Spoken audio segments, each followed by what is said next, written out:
Good morning guys. Dito ako sa labas ng accommodation namin. At ayan, natutunaw na ang snow. Pero super lamig pa rin.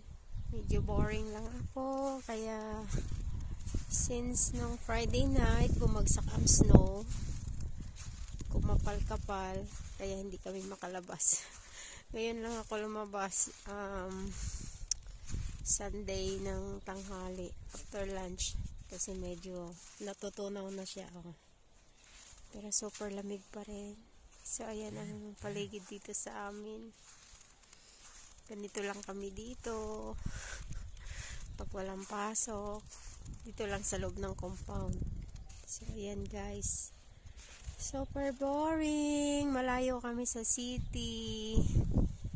Kaya pag nasa Europe ka at ganito yung location mo, talaga dito lang pag weekend, pag weekdays, trabaho ng trabaho. Oh my god. Super lamig na, humahangin. So ayan. Ayan ang bubong namin, puno pa ng snow. Wala talagang tao.